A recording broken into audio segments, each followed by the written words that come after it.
പത്തരമാറ്റിൻ ഇന്നത്തെ പ്രമോവിശേഷത്തിലേക്ക് ഏവർക്കും സ്വാഗതം. അങ്ങനെ ആ ഒരു ആദർശവും ആ ഒരു ശങ്കരൻ എന്ന് പറയുന്ന അവിടുത്തെ ഒരു പണിക്കാരൻ തമ്മിലുള്ള ആ ഒരു സംഭാഷണം അവിടെ കഥ പറഞ്ഞുകൊണ്ടിരിക്കുകയാണ്. അപ്പോൾ തുടർന്ന് കാണിക്കുന്നത് വെച്ച് കഴിഞ്ഞാൽ നാഗേന്ദ്രന് ഭയങ്കരമായിട്ട് സംശയം തോന്നുകയാണ്. ഈ ഒരു നെക്ലസ് അതുപോലെ മുത്തശ്ശൻ പറയുന്നുണ്ട് അതിനെക്കുറിച്ചിട്ട് അന്വേഷണം വേണം, അതിനെക്കുറിച്ചിട്ട് എനിക്ക് അതിൻ്റെ മറുപടി കിട്ടണം എന്ന് പറയുകയാണ്. അപ്പോൾ നാഗേന്ദ്രന് മനസ്സിലാവുന്നുണ്ട് ഈ നെക്ലസ് താൻ മറ്റാരെയും കാണിച്ചിട്ടില്ല, ജലജയെ മാത്രമേ കാണിച്ചിട്ടുള്ളൂ. അപ്പോൾ ജലജ തന്നെ എടുത്തതാണെന്ന് നാഗേന്ദ്രന് ഉറച്ച ബോധ്യം വരുന്നുണ്ട്. അങ്ങനെ നാഗേന്ദ്രൻ അതറിയാനായിട്ട് രഹസ്യമായിട്ട് അവിടെ ബാങ്കിലെ മാനേജറെ കാണാൻ പോകുന്നു. മാനേജറെ കണ്ടിട്ട് ചോദിക്കുന്നു, ജലജ ഇടയ്ക്ക് വന്ന് ഈ ലോക്കർ തുറന്നിട്ടുണ്ടായിരുന്നു എന്ന് ചോദിക്കുകയാണ്. അപ്പോൾ തുറന്നിട്ട് തന്നെ സാർ കുറച്ച് ദിവസത്തേക്ക് മുമ്പ് വന്നിട്ടുണ്ടായിരുന്നു പറയാം, എന്താണെന്ന് ചോദിക്കും. അതെന്തിനാണ് തുറക്കാൻ സമ്മതിച്ചിരിക്കുമ്പോൾ നിങ്ങൾ ജോയിൻ്റ് അക്കൗണ്ട് ആയതുകൊണ്ട് ഒരാൾ വന്നാലും തുറന്ന് കൊടുക്കണമെന്നും ചോദിക്കുകയാണ്.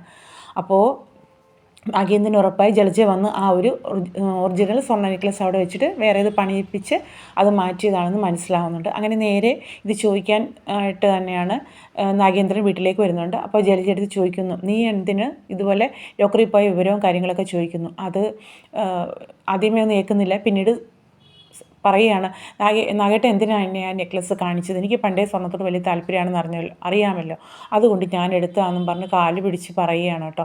ഇത് കാണുമ്പോൾ നാഗേന്ദ്രന് ജലജയുടെ സ്നേഹം വെച്ചിട്ട് ഒരു അലിവ് തോന്നുന്നുണ്ട്.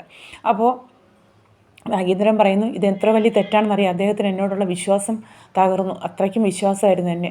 അപ്പോൾ അതെല്ലാം നഷ്ടപ്പെട്ടിരും ചോദിക്കുമ്പോൾ ഇത്രയും വലിയ തെറ്റാണ് നീ ചെയ്തതെന്നൊക്കെ പറയുകയാണ്. അപ്പോൾ ജലജ പറയുന്നുണ്ട്, ഒരു ബുദ്ധിപരമായിട്ട് പറയുന്നു, ആ ഒരു നിങ്ങൾ തന്നെ അതെടുത്ത് മാറ്റി പകരം മറ്റൊന്ന് പണിയിപ്പിച്ച് വെച്ചതാണെന്ന് മുത്തശ്ശനോട് പറയാൻ. അപ്പോൾ എന്നെ കുറ്റക്കാരനാക്കാൻ വേണ്ടിയിട്ടാണോ എന്ന് നാഗേന്ദ്രൻ ചോദിക്കുന്നുണ്ട്.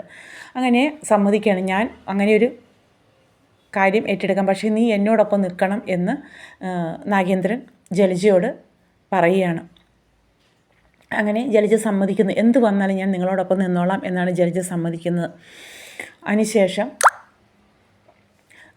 നാഗേന്ദ്രൻ വന്നിട്ട് മുത്തശ്ശനെ കാണുകയും ഈ ഒരു വിവരം ഞാനിതാണ് എടുത്തതെന്നും അതിന് പകരം മറ്റൊരു പണിക്കാരനെ വെച്ചിട്ട് അതിൻ്റെ ഡ്യൂപ്ലിക്കേറ്റ് പണിത് കൊണ്ടുവന്നതാണ് ജലജയോടുള്ള താല്പര്യം. ജലജയ്ക്ക് ഇതുപോലെ സ്വർണ്ണം കണ്ടപ്പോൾ അത്രയ്ക്കും താല്പര്യമായി. അപ്പോൾ അവളോടുള്ള ഇത് വെച്ചിട്ട് അങ്ങനെയൊക്കെ പറയുകയാണ്. ഇത് കേൾക്കുമ്പോൾ മുത്തശ്ശനെ സഹിക്കുന്നില്ല. മുത്തശ്ശൻ പിടിച്ച് വലിച്ച് എല്ലാവരുടെ മുമ്പിൽ ജ്വല്ലറിയിൽ പണിക്കാരുടെയും എല്ലാവരുടെ മുമ്പിൽ വെച്ചിട്ടാണ് നാഗേന്ദ്രനെ അടിക്കുകയും ഇറക്കി വിടുകയും ഒക്കെ ചെയ്ത്. കാണുമ്പോൾ ജയനും അജയനൊക്കെ ഭയങ്കര സങ്കടമാവുന്നുണ്ട്. അവർ ചോദിക്കുന്നത്, എന്താണ് അച്ഛനെ കാണിക്കുന്നത്, അയാൾ എന്തിനാണ് അങ്ങനെ ചെയ്യുന്നത് ചോദിക്കുമ്പോൾ അവൻ സ്വർണം കട്ടു എന്നാണ് പറയുന്നത്. ഇനി ഒന്നും പറയുന്ന മറുപടിയൊന്നും കേൾക്കാൻ നിൽക്കുന്നില്ല.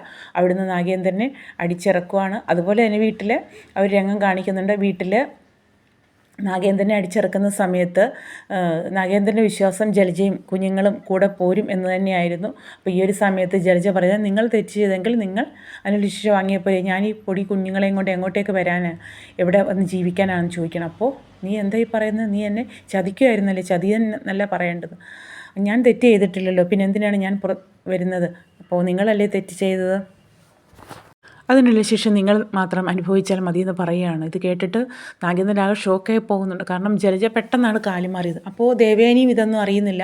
ദേവേനിയും പറയുന്നുണ്ട്, അവളിവിടെ നിൽക്കട്ടെ, നിങ്ങളിപ്പോൾ. അപ്പോൾ മുത്തശ്ശനോട് ലാസ്റ്റ് നാഗേന്ദ്രൻ പറഞ്ഞു, എനിക്ക് കുറച്ച് കാര്യങ്ങൾ സംസാരിക്കണ്ട, ഞാൻ പറയുന്നതൊന്ന് കേൾക്കണം, എനിക്ക് കുറച്ച് കാര്യങ്ങൾ. മുത്തശ്ശൻ പറയുന്നത്, എനിക്കൊന്നും കേൾക്കണ്ട, ഇറങ്ങിപ്പോന്ന് പറഞ്ഞ് ബാഗുമൊക്കെ പാക്ക് ചെയ്ത് അയാൾ ഇറക്കി വിടുകയാണ്. ഈ സമയത്ത് ജലജ കുഞ്ഞുങ്ങളെയും കൊണ്ട് അവിടെ തന്നെ നിൽക്കുകയാണ്. അങ്ങനെ ജലജയുടെ ചതി മുഖാന്തരമാണ് വിശ്വസ്തനായ നാഗേന്ദ്രനെ മുത്തശ്ശൻ പുറത്താക്കുന്നത്. ആ ഒരു ചതിയുടെ വൈരാഗ്യമാണ് നാഗേന്ദ്രൻ ഇപ്പോഴും ജലജയോട്. ജലജ ആ ഒരു കഥ ഓർത്തിട്ടാണ് നാഗേന്ദ്രൻ ഇത്രയും പേടിക്കുന്നതും ഭയക്കുന്നതും. അപ്പോൾ ഇതൊക്കെയാണ് ഇന്നത്തെ വിശേഷങ്ങൾ. ഓക്കെ.